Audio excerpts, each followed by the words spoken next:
একটা অসহায় কুকুর, তার দিকে আসছে বিশাল সাইজের এক কুমির। কিন্তু কুকুরটা নড়ছে না, ডাকছে না, শুধু অসহায়ের মতো চেয়ে আছে।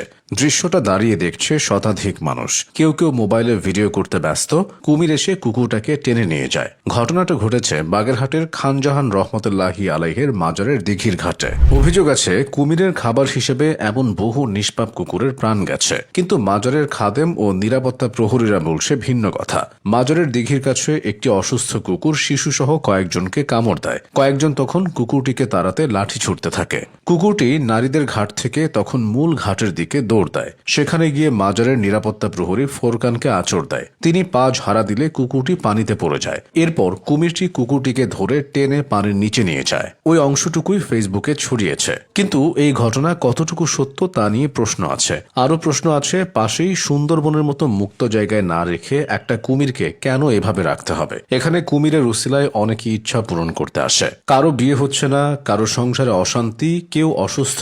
কুমিরের কাছে তারা সমাধানের আশায় আসেন। খানজাহান আলীর মাজারে মোট দুটি কুমির ছিল, একটি পুরুষ ও একটি মহিলা কুমির। একটির নাম ধলা পাহাড় এবং আরেকটির নাম কালা পাহাড়। সাম্প্রতিক সময়ে পুরুষ কুমিরটি মারা গেছে। স্থানীয়দের দাবি ৬০০ বছর আগে খানজাহান আলী নিজেই দিঘিতে দুটি কুমির ছেড়ে দেন। পরে ভারতের মাদ্রাজ ক্রোকোডাইল ব্যাংক থেকে ৬টি কুমির আনা হয়। এর মধ্যে ২টা নিজেদের মধ্যে লড়াই করে প্রাণ হারায়, ২টা সুন্দরবনে পাঠানো হয় এবং ২টা দিঘিতে রাখা হয়। তার মধ্যে একটি কুমির এখনো বেঁচে আছে। তাকে নিয়েই সম্প্রতি এই ঘটনা ঘটেছে। কুমিরটি মহিলা, সম্প্রতি ডিম দিয়েছে। এই সময়টা নাকি তারা স্বাভাবিকের চেয়ে বেশি ক্ষিপ্ত ও ক্ষুধার্ত থাকে।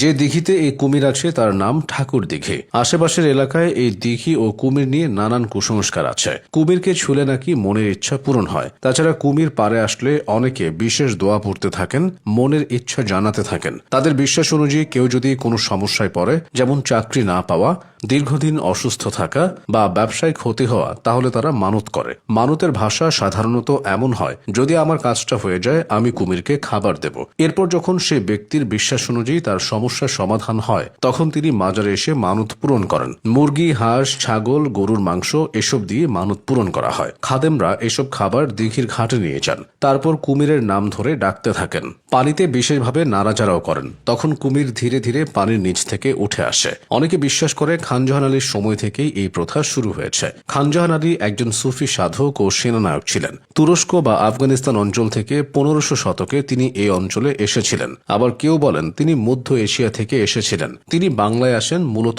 ইসলাম প্রচার ও জনবসতি গড়ে তুলতে। বর্তমানের বাগেরহাট এলাকা তখন ছিল জঙ্গলে ভরা, জনমানব ছিল না। তিনি বাগেরহাটে খলিফাতাবাদ নামক এক নগর রাষ্ট্র প্রতিষ্ঠা করেন। বর্তমানে খানজাহানের মাজার সংলগ্ন এই স্থানে তিনি একটি দিঘিও খনন করেন। এই দিঘিতে তিনি দুটি মিঠা পানির কুমির অবমুক্ত করেন। তিনি তাদের নাম দেন কালা পাহাড় ও ধলা পাহাড়। তারপর থেকে বংশ পরম্পরায় শত শত বছর ধরে কুমির বসবাস করে আসছিল। শেষে যে দুটি কুমির ছিল তাদের কালা পাহাড় ও ধলা পাহাড় নামে ডাকা হতো। ২০০৬ সালে কালা পাহাড় মারা গেলে অসংখ্য মানুষ দিঘির পাড়ে ছুটে এসে কান্নাকাটি শুরু করে দেয়। পরে ২০১৫ সালে ধলা পাহাড়ও মারা যায়। এখন একটি মাত্র কুমির দিঘিতে আছে বলে জানা যায়।